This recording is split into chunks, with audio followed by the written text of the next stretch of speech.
Hi everyone, Cynthia here, and in this video I'm going to walk you through all of the steps and give you all the details and information that you need to know to properly cut out your Arcadia version E.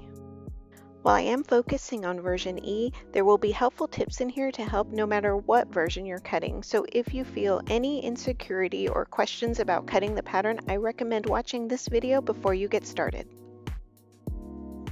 There are a lot of options in this pattern and lots of cut lines to look at, so I know it can be a little bit overwhelming. Hopefully the information that I give you in this video will make it easier and more clear. I always like to start with the options and the cutting sheets in the pattern. Look at the line drawings and read the description in the option sheet to make sure that this is the version that you want to make. Now let's get cutting. First piece is B1, the bodice front. We're going to cut piece B1 on the fold. I've marked the fold line here with a dotted green line. Make sure you place that line on the fold of your fabric. This pattern has cutaway darts, so you'll actually be cutting them out as you cut your pattern piece. For option E, we'll be doing the burrito roll finish for the arm side. You have two neckline options, the tank top and the low scoop. The tank top will provide a wider strap going across the shoulder, which will make the burrito roll easier.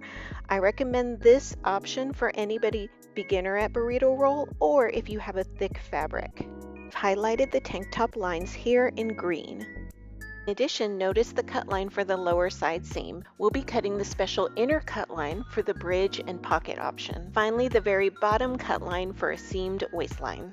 Our second piece to cut is piece B3, the bodice back for the bridge option. This is an unusually shaped piece as it includes the bodice and also the pieces that come down onto your leg that function as the bridge and inside of your pocket.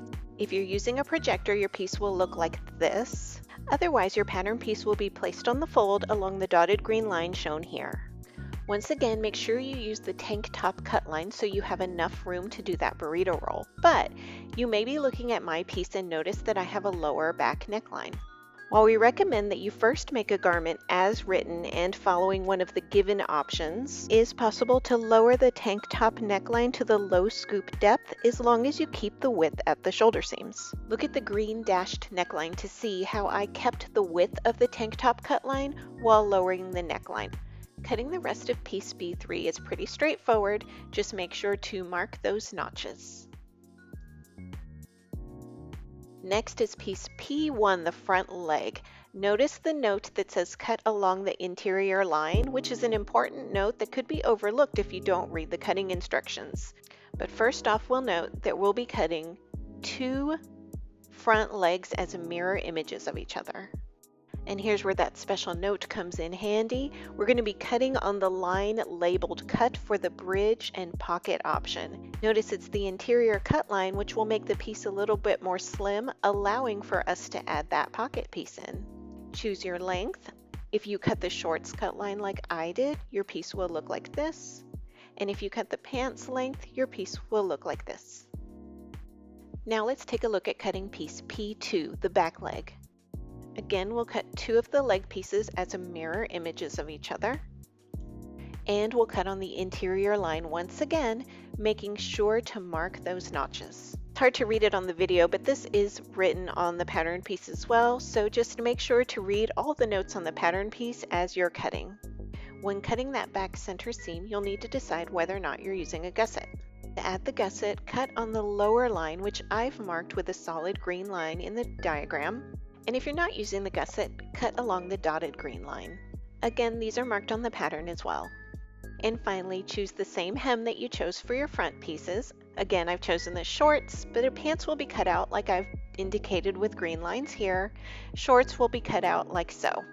If you've chosen to use the gusset, you will actually need to cut out a gusset piece as well.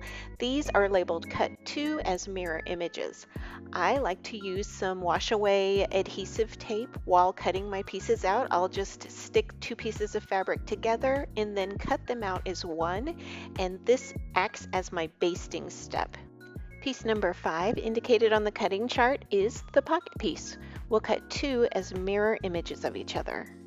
Make sure to choose the same length option as you chose for your front and back leg. include the notches, and add or remove length from pants length if you did that on your pant pieces as well.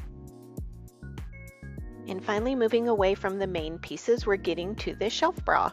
Choose piece F1 that says it's shelf bra for tank option. If you're using a printed version, you'll be cutting on the fold, or if you're using a projector version, the piece will be opened up for you.